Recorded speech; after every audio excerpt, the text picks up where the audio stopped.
De Broglie ने कुछ expansion किया। ऐसे ऐसे क्वेश्चन तो देखिए दो चीजें होती है साइंस में, एक तो होती है लॉ और एक होती है हाइपोथेसिस। तो what is the difference between law and hypothesis?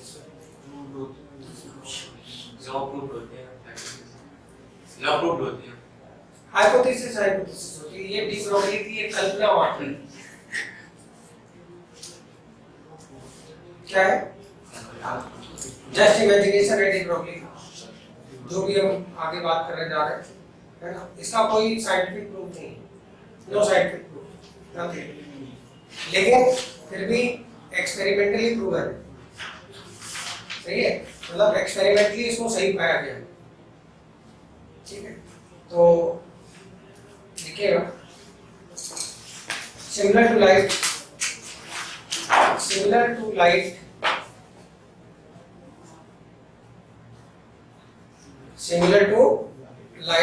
very small particles, the very small particles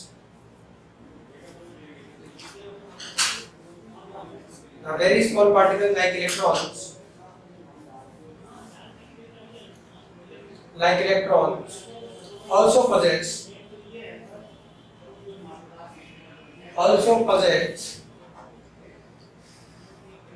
wave nature,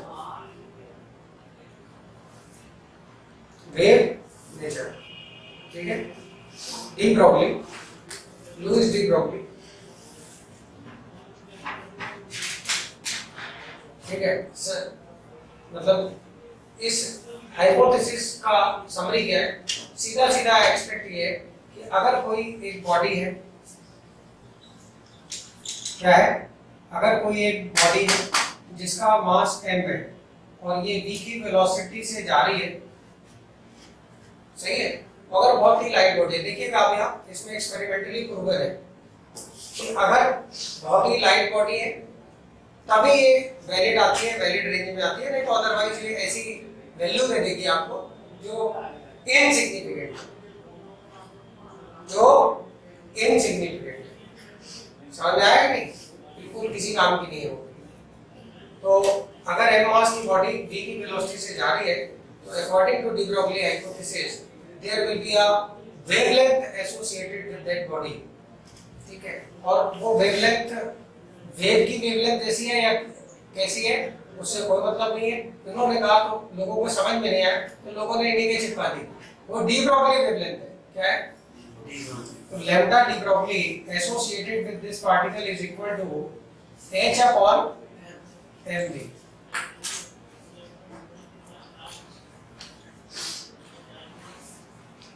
सही है, तो इन्होंने ही अपनी डी ब्रोगली वेवलेंथ की वैल्यू दी।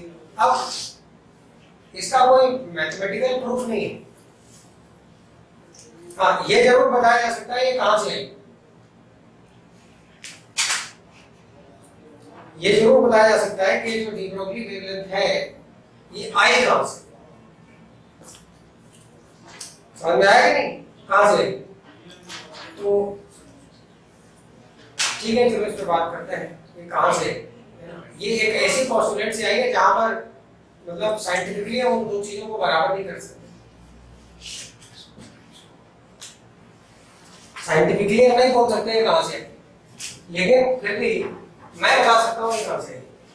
इसको उसने कहां से सजेस्ट किया, कहां से उठा के लाया। एक्चुअली में क्या था कि आइंस्टीन की थ्योरी थी कि अगर जो फोटोन है, समझो आइंस्टीन की थ्योरी थी कि जो फोटोन है उसकी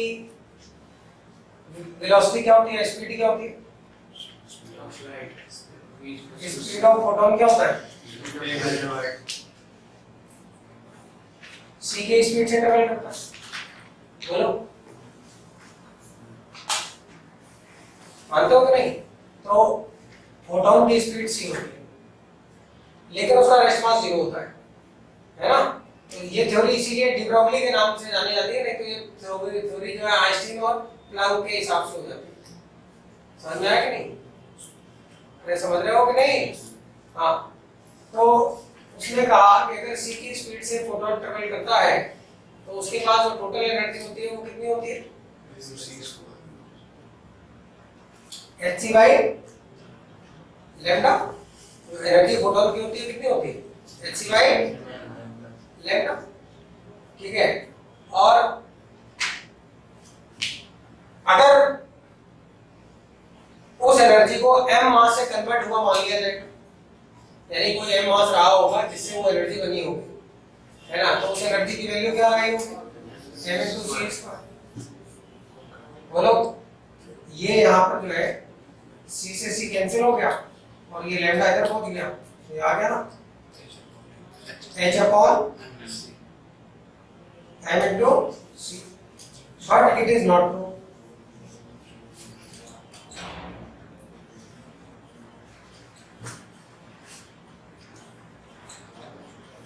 ये ट्रू नहीं है, क्यों? आइंस्टीन ने साफ साफ बोल दिया था जब प्लैंक्स क्वांटम थ्योरी को एक्सप्लेन किया गया था कि the rest mass of photon is zero. तो आइंस्टीन ने बोला था कि रेस्ट मास फोटोन का जीरो है, तो अगर रेस्ट मास फोटोन का जीरो है तो ये थ्योरी तो वैलिड ही नहीं है लाइट के लिए, ठीक है। तो ये थ्योरी तो इनवैलिड है, गलत किया मैंने। लेकिन इस गलती से हमें डी ब्रॉगली हाइपोथेसिस का रास्ता दिख रहा है। उसने कहा चलो ठीक है, फोटोन के लिए वैलिड नहीं है क्योंकि फोटोन को तो आइंस्टीन चाचा बोल के गए क्या,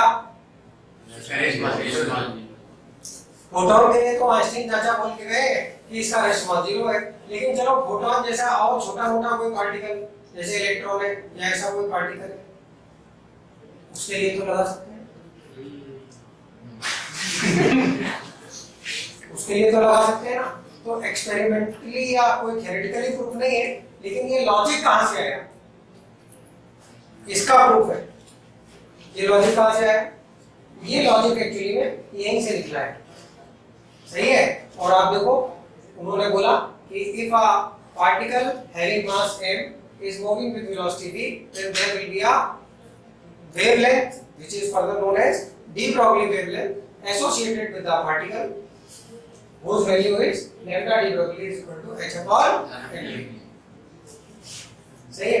अब आप चाहो तो इसको मोमेंटम से कोरिलेट करो, आप चाहो तो इसको काइनेटिक एनर्जी से कोरिलेट करो, आप चाहो तो इसको किसी से भी कोरिलेट करते हो। अब जैसे mv क्या होता है, p m into v is equal to momentum of particle।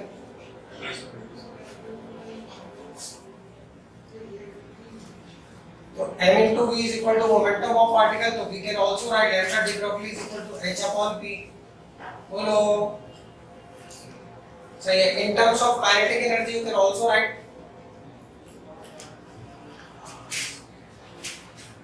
in terms of kinetic energy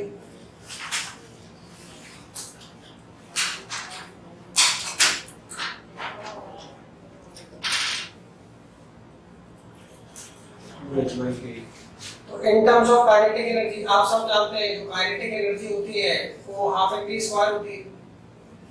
बोलिए, हमें v की वैल्यू निकालनी है तो मैं इधर पे m से मल्टीप्लाई कर दूं, 2m से मल्टीप्लाई कर दूं, इधर पे भी 2m से मल्टीप्लाई कर दूं, ये हो जाएगा 2m into kinetic energy is equal to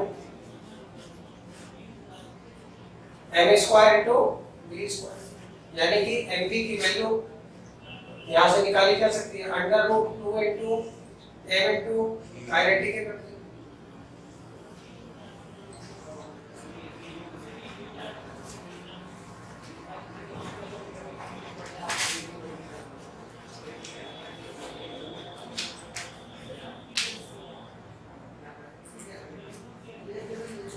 यानी कि अपन लैम्डा डी ब्रॉगली को लिख सकते हैं h upon root of 2 into mass into kinetic energy।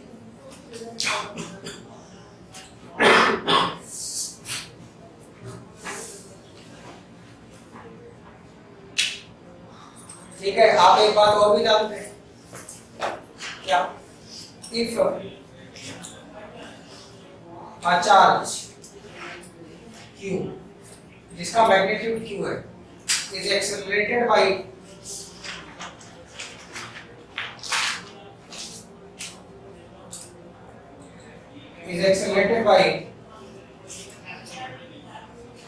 if a charge q is accelerated by a potential difference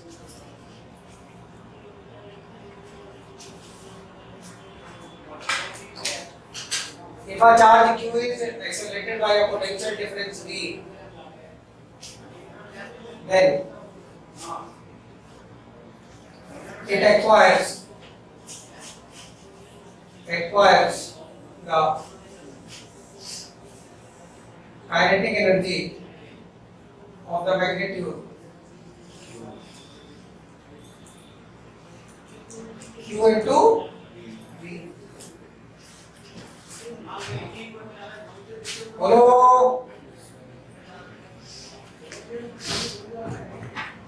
सही है। तो अगर ऐसा करते हैं तो यहाँ पर अपन v की जगह q into v भी लिख सकते हैं। बोलो। So this implies lambda d Broglie can also be written as h upon under root 2 into mass into kinetic energy को q into v, ठीक है।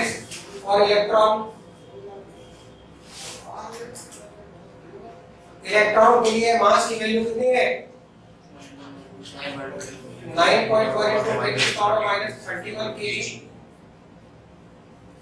q की वैल्यू कितनी है? 1.6 into 10 power minus 19 coulomb.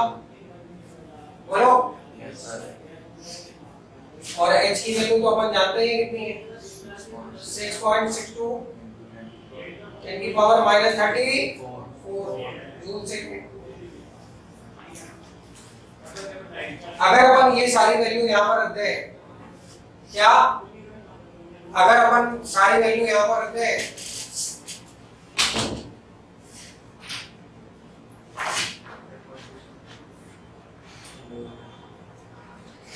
Class दे रहा हूँ,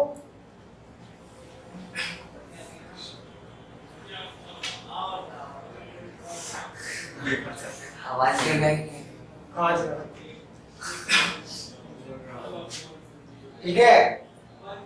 तो यहाँ पर जो है ये सारी वैल्यू अगर अपन रखते हैं तो एक वैल्यू याद रखिएगा, क्या?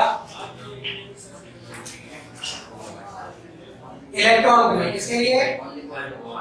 For electron lambda de Broglie को अपन डायरेक्ट लिख सकते हैं अंडर रूट 150 अपॉन वी, किसमें? इंग्लिश में। बोलो सही है? अरे बोलो सही है सर। है ना। तो मैं यूं कह रहा था कि अपन डायरेक्ट भी निकाल सकते हैं, ठीक है। अब लिखिए एक क्वेश्चन लिखिए फटाफट।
देखिए इसमें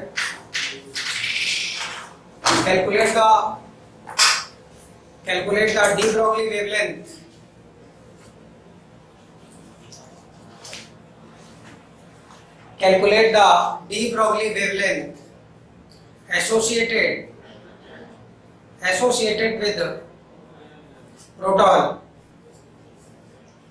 with proton which is accelerated by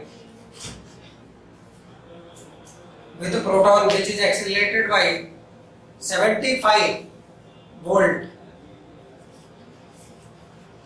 which is accelerated by 75 volt. Potential difference.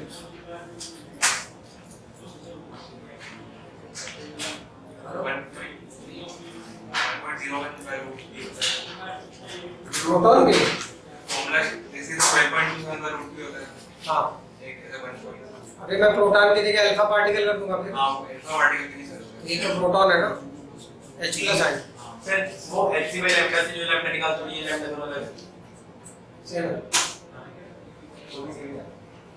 वो Hc बाय लैम्डा से जैसे कि वो फोटोन के लिए होता है। यहाँ पर फोटोन की स्पीड c थी, यहाँ पर कोई वेलोसिटी बता दिया यहाँ पर वेलोसिटी पार्टिकल की थी ये डिफरेंस। प्रोटॉन का मास बताएं तो प्रोटॉन का मास होता है 1.67 into 10 की पावर माइनस 27 किलोग्राम।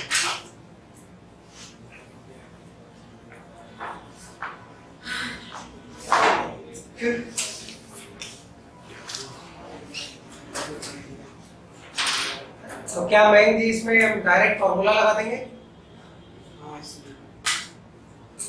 वो वाला तो लग जाएगा।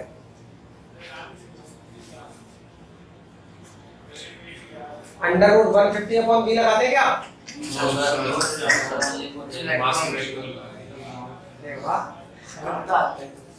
नहीं तो मतलब समझ में आता है तो अच्छी बात।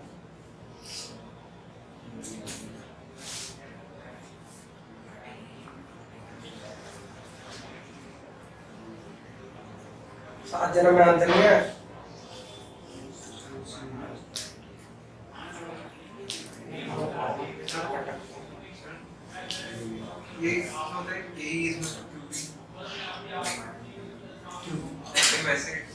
इलेक्ट्रोस्टैटिक से होता है D के पोटेंशियल डिफरेंस में अगर Q का चार्ज एक्सेलरेट कराया जाता है तो उसमें maximum kinetic energy Q into V की आती है।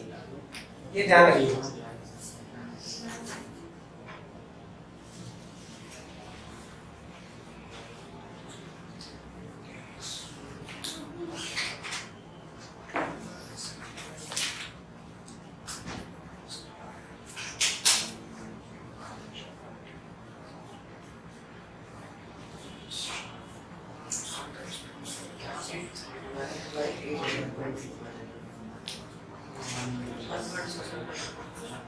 क्या भैला बैठ गए तो रायता खिला लिया गजरारे हो जाए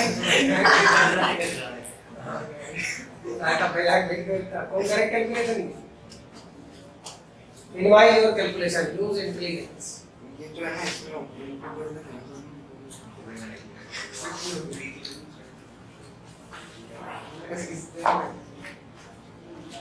11/32 10 का चलो देख लेते हैं बता देते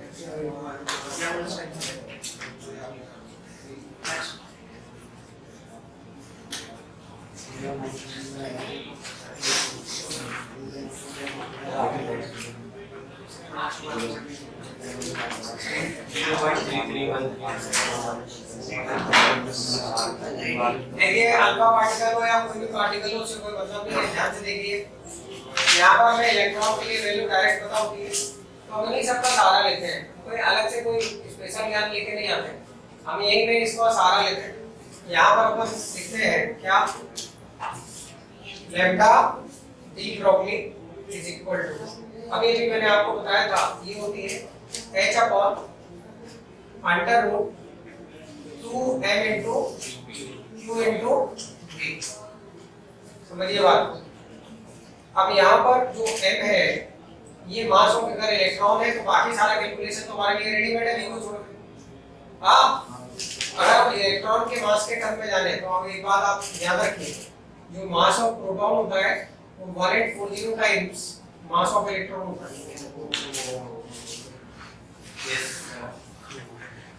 है ना। तो ये याद रखना हमेशा, कभी भी काम आए तो कर लेना, ठीक है। तो अगर यहाँ पर अपन रखें तो h upon under root 2 m की जगह क्या रख सकते हैं 1840 into mass of electron into q into v, इतनी पूरी बारात का किया जाएगा। सर बी भी ले लो सर। v वेलोसिटी नहीं, v है वोल्टेज। वो भी ले लो सर। अभी काय ले लेंगे, बाद में लेंगे। इसको लिख सकते हैं अपन under root 150 upon 1840 into v। हम फार्मूला नहीं बताते, समझ में आया बाबू जी? हम फार्मूले डिराइव करना बताते हैं। ये एक नहीं 1000 फार्मूले ले लो आपका। अभी अगर अल्फा पार्टिकल होगा तो यहाँ पर अल्फा पार्टिकल को भी 4 टाइम्स कर लेंगे और चार्ज को भी कितना कर लेंगे, 2 टाइम्स। तो वो फार्मूला एक और नया बन जाएगा। तो इस तरीके से एक नहीं, दो नहीं, हजारों फार्मूले बना लो आप अपने हिसाब से। तो ये आएगा इतने एंगस्ट्रॉम आई की वैल्यू। अब वोल्ट की वैल्यू है तो 75। ये आ गया 2 अपॉन 1840 में अंडर रूट 1 अपॉन 920 आ रहा है, तो ऑलमोस्ट 1 अपॉन 30 एंगस्ट्रॉम आ रहा है। Yes almost.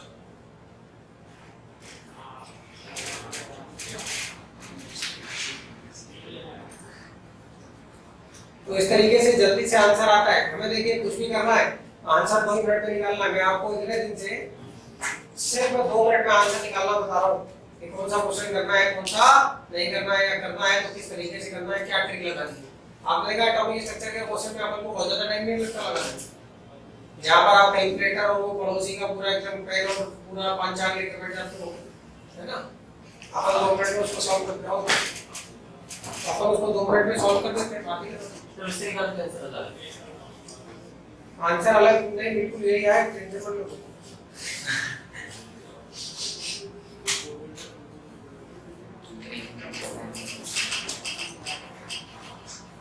बाकी सब अंडर रूट के अंदर का मामला था, तो बस कुछ डिफरेंट है नहीं। 1840 टाइम्स डिफरेंट है, वो भी अंडर रूट था।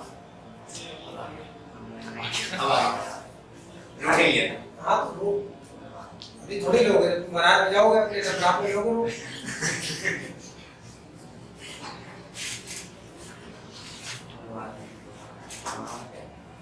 अभी थोड़े लोग रूट ले लो। एक और क्वेश्चन लिखिए।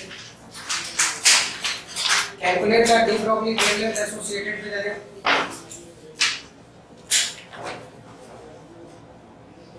calculate the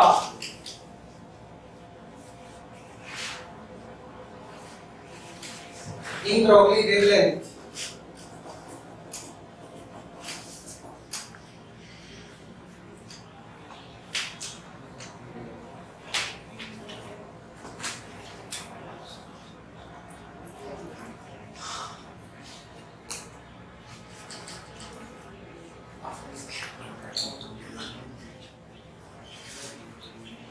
de Broglie's wavelength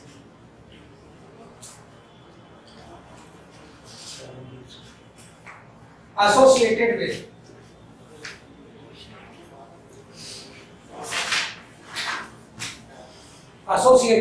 a part an electron moving with velocity 10 की power 6 meter per second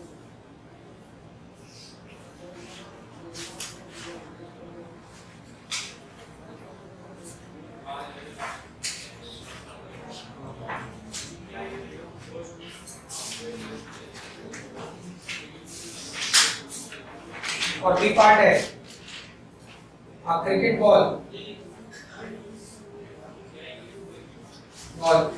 whose mass is 0.5 kilogram and velocity is 20 meter per second.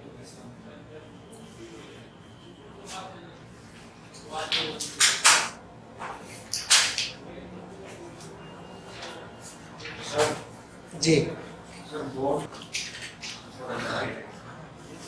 देखिए आपने वैल्यू जब इलेक्ट्रॉन के लिए निकाली lambda de Broglie for electron तो 6.625 into 10 की power -34 divided by mass of electron 9.1 into 10 की पावर -31 into velocity 10 की पावर 6 इसकी approximate 7.28 है। ये 7.3 है। चलो आंसर से कोई फर्क नहीं पड़ता क्योंकि जिस लेवल की हम बात करने जा रहे हैं उससे छोटे से वेरिएशन में कोई फर्क नहीं पड़ता। ये हमारी इलेक्ट्रॉन के लिए है, किसके लिए? और इलेक्ट्रॉन। और यही अगर हमारी फॉर क्रिकेट बॉल के लिए निकाले तो क्रिकेट बॉल के लिए अगर अपन इसे निकालेंगे तो ये वैल्यू आती है लैम्डा डी ब्रोगली into 10 की power minus 34 divided by velocity है 20 मीटर पर सेकंड और मास है 0.5 किलोग्राम। तो ये वैल्यू अगर ध्यान से देखिए तो ये वैल्यू अप्रोक्सीमेटली 10 की पावर -65 into 10 की पावर -35 मीटर के आसपास आ रही है।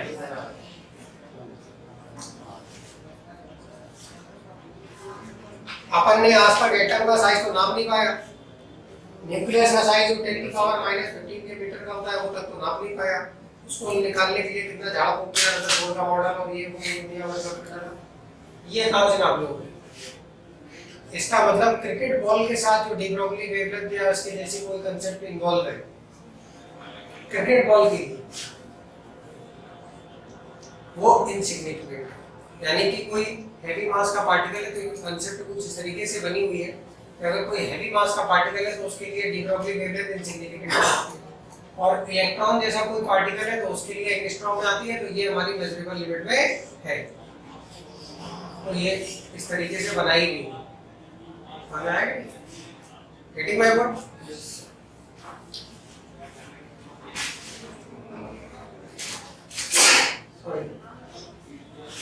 अब जो है इसी में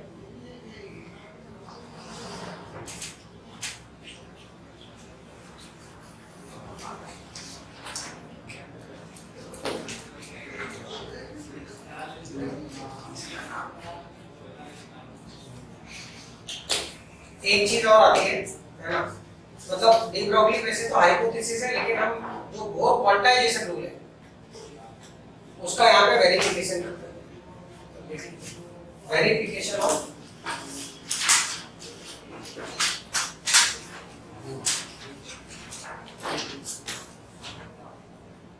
बोर्स क्वांटाइजेशन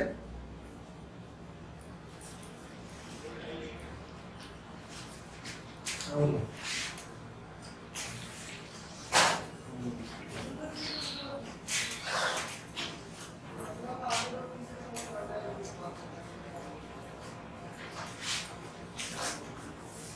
क्या है बोर क्वांटाइजेशन रूल और कैसे करेंगे उसका वेरिफिकेशन? तो देखिए बोर क्वांटाइजेशन रूल तो अभी आप पढ़ते हैं, MBR =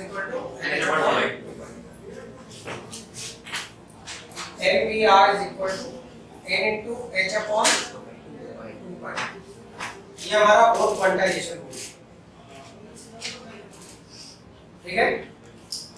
अब इसका अगर हमें मान लीजिए वेरिफिकेशन करना है सही है कि नहीं, अगर बोर को इसके बारे में पता होता ना तो वो कहीं लेता, देखो बोर क्वांटाइजेशन रूल इस प्रूव कर सही है, तो बोर को पता नहीं था, सब बोर के बाद की बातें हैं, इस तरीके की बात।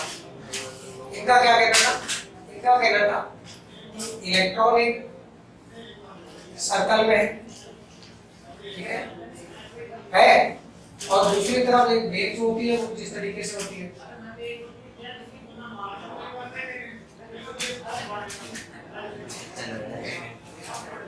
अरे लवा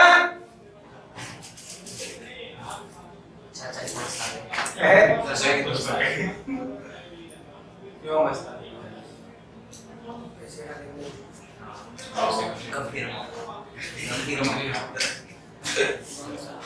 सही है।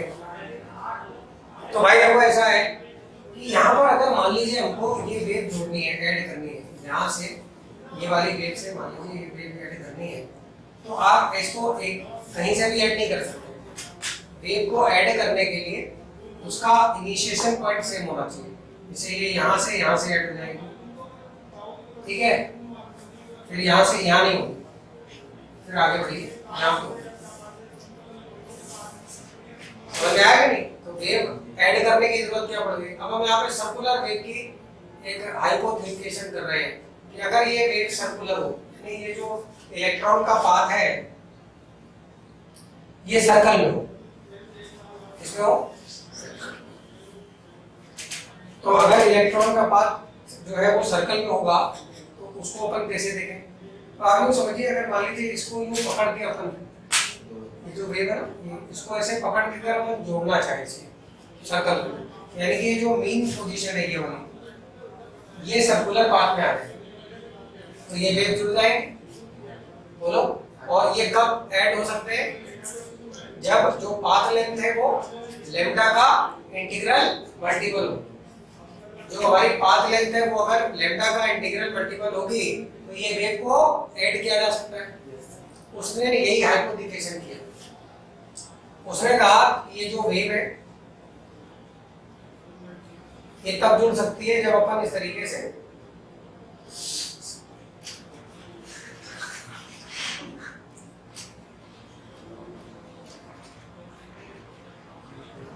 ये न्यूक्लियस है, ठीक है, तो ये पाथ कुछ वेवी हो जाए इस तरीके से।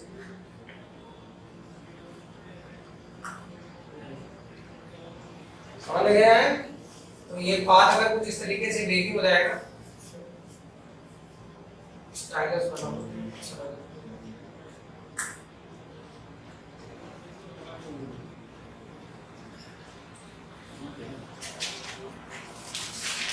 तो कितनी वेव ऐड हो गई? सही है, ये 3 वेव ऐड हो गई। इस तरीके का अगर हमारा पाथ लेंथ हो जाए, है ना, तो देखिए वेव तब ऐड हो सकती है जब वो पाथ लेंथ लैम्डा के मल्टीपल में हो। यानी कि अगर यहाँ पर n लैम्डा करते हैं तो ये 2 पाई r के बराबर हो जाएगा। 2 pi r equal to n into lambda. बोलो सही। लैम्डा की वैल्यू क्या होगी? h upon mv is equal to 2 pi r। बोलो, तो यहाँ पर अपन देखें अगर तो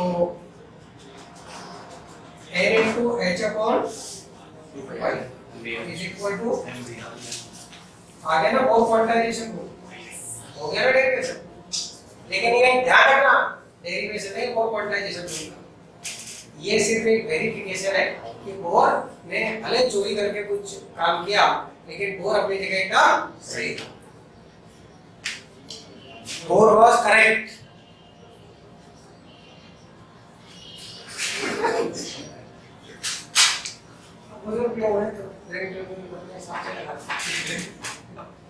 इलेक्ट्रॉन का अपना सोचना, इलेक्ट्रॉन का पाथ ये है, मान लो ठीक है जी। डांस कर करके इलेक्ट्रॉन फैल गए समझ आया? ये हमारा था वेरिफिकेशन ऑफ जलेबी। नहीं है जलेबी तो वो था कौन?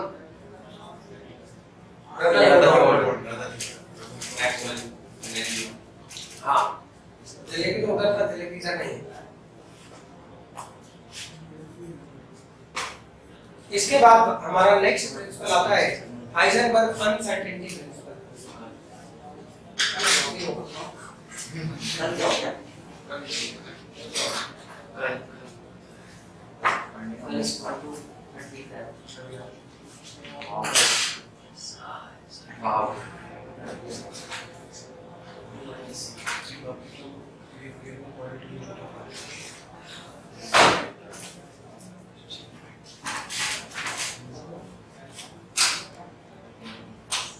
Heisenberg uncertainty principle.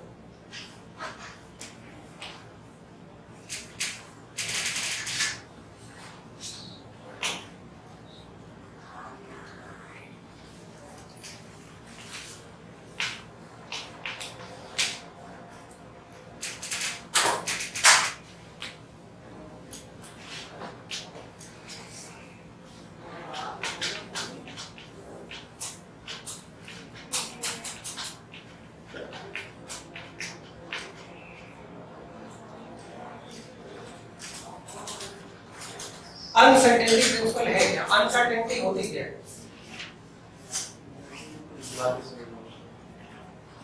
अनसर्टेनिटी का मतलब होता है अनिश्चितता।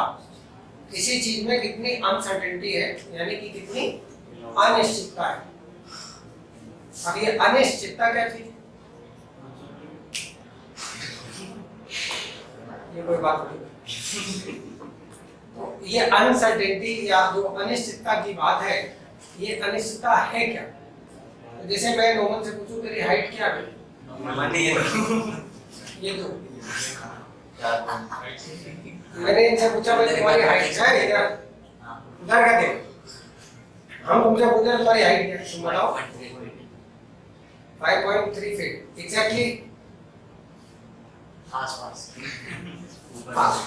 कितना आसपास? 2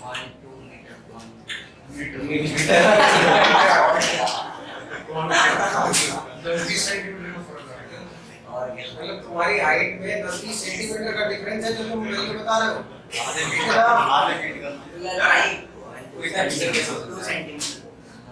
ये सारी बातें डिपेंड करती हैं आदमी के कालिदास कैरेक्टर पे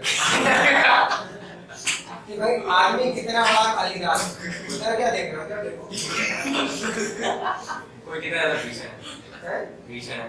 अच्छा हुआ इन्होंने 0.2 मीटर बोला, 0.2 लाइट ईयर नहीं बोला कि भाई लेंथ तो है हमारी 5.3 है, लेकिन इसमें अनसर्टेनिटी जो है वो 3-4 लाइट ईयर की। अगर ये इतना बोल देते नहीं ऐसा क्यों, ये इनके कालिदास जो एक्चुअल चीज है, जो एक्चुअल चीज है ये पॉपुलर उससे क्या होगा, लाइट ईयर में थोड़ा हो जाएगी। नहीं सर, मीटर के आसपास आ जाएगी सर, 4 साल। मतलब मेरा तुम्हारी लेंथ से नहीं, मतलब ये है कि तुम्हारे अंदर कालिदास कैरेक्टर कितना है। अगर तुम अपने फीट और सेंटीमीटर और मिलीमीटर को अच्छे से समझ रहे हो, समझ में आया नहीं? अगर फीट सेंटीमीटर और मिलीमीटर को अगर कायदे से समझ रहे हो तो यहाँ पर जो है आपकी जो लेंथ है, जो हाइट है आपकी, उस हाइट को आप बहुत अच्छी तरीके से बताते हो और कहते सर आधा इंच का प्लस माइनस फर्क होगा। तो हाफ इंच प्लस माइनस का मतलब एरर उसमें हाफ इंच का है। सही है। अब आपने 0.2 मीटर बता दिया तो आपने तो मेरे मुंह की बात छीन ली। मैं चाहता था कि आपको ऐसे उल्टा सीधा बताओ, तो फिर मैं आपको बताऊं कि अनसर्टेनिटी का मतलब क्या होता है। दिस इज कॉल्ड अनिश्चितता। अब अनसर्टेन कोई आदमी कितना भी हो सकता है, उसकी कोई लिमिट नहीं है, कोई लिमिट नहीं। सही है। मैंने पूछा बताओ, नोमन से पूछा यदु की हाइट है ना, तो वो कहने लगा सर 4 किलोमीटर है ना। तो ये नोमन के कालिदास कैरेक्टर के बारे में बताता है कि उसे 4 किलोमीटर के बारे में पता ही नहीं, उसका जो मुंह में आ रहा पकड़ा है। तो परसेंटेज कालिदास कैरेक्टर की कोई लिमिट नहीं, लेकिन हाँ प्रिसीजन की लिमिट है। प्रिसीजन का मतलब कोई चीज आप कितनी ज्यादा एक्यूरेट बता सकते हो, उसकी लिमिट है, उसकी लिमिट है। समझ में आया कि नहीं? प्रिंसिपल क्या है? मैथमेटिकली प्रिंसिपल एकदम अलग चीज है, लेकिन फंडामेंटली देखा जाए तो प्रिंसिपल थोड़ा सॉलिड है। कैसे? जैसे मान लीजिए लोगों ने कहा कि इलेक्ट्रॉन यहाँ पर है, तो कैसे कहा? देखा तो है नहीं इलेक्ट्रॉन, कैसे कहा? तो उन्होंने क्या किया, एक स्क्रीन ली, क्या ली? एक स्क्रीन ली, फोटोग्राफिक प्लेट या कोई स्क्रीन रही होगी, उस स्क्रीन पे जो है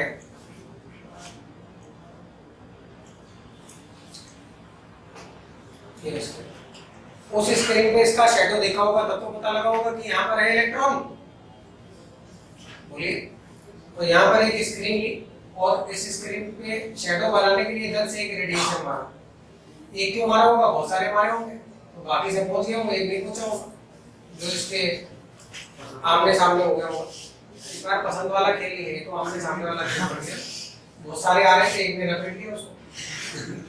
जब तक एक लपेटेगा नहीं तब तक शैडो कैसे बनेगा? तो एक ने लपेट लिया तो शैडो यहाँ बन गया, तो पता लग गया इलेक्ट्रॉन है। लेकिन जिस समय वो फोटोन ने हिट किया उस समय पे इसकी क्या वेलोसिटी बताई जा सकती है, स्पीड बताई जा सकती है? नहीं, क्योंकि इस फोटोन ने इसको कितनी एनर्जी दी और वो किस एनर्जी से किधर भागा ये कोई नहीं बता सकता। समझ में आया नहीं? तो कोई बहुत ही छोटा पार्टिकल है जैसे इलेक्ट्रॉन है या कोई भी है, तो फंडामेंटली भाई हमें कोई चीज कैसे दिखती है? उस ऑब्जेक्ट पे पहले एक लाइट पड़ती है, उस ऑब्जेक्ट पे पहले एक लाइट फॉल होती है, वहां से वो रिफ्लेक्ट होकर हमारे रेटिना पे इमेज बनता है, तभी तो कुछ दिखता है। इस पूरे प्रोसेस में अगर कहीं पे भी फ्लो है, कहीं पे भी फॉल्ट है जरा सा, तो कहीं पे भी फॉल्ट है या फ्लो है तो फिर हमें वो ऑब्जेक्ट नहीं दिखेगा। आँख खराब है तो भी नहीं दिखेगा, लाइट नहीं पड़ रही है तो भी नहीं दिखेगा, कोई इसी पे लाइट पड़ रही है वो रिफ्लेक्ट नहीं कर रहा है तो भी नहीं दिखेगा। लाइट पड़ी हुई तो लाइट नहीं पड़ रही तो भी नहीं दिखेगा, रिफ्लेक्ट नहीं होगी तो भी नहीं दिखेगा, तो कहीं पे भी फ्लो है तो नहीं दिखेगा। ऐसे ही यहाँ लाइट पड़ रही है, शैडो बन रहा है, लेकिन at the same time velocity बताई जा सकती है क्या? यही इनका हाइजेनबर्ग का अनसर्टेनिटी प्रिंसिपल था। देखिए, according to the principal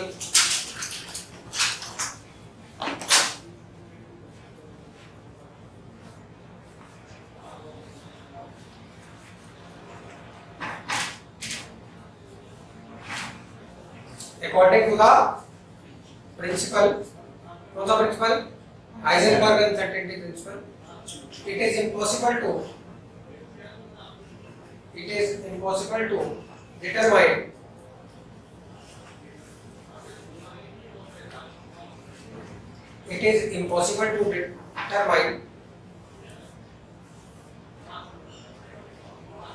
exact position. It is impossible to determine exact position and velocity of a very small particle like electron.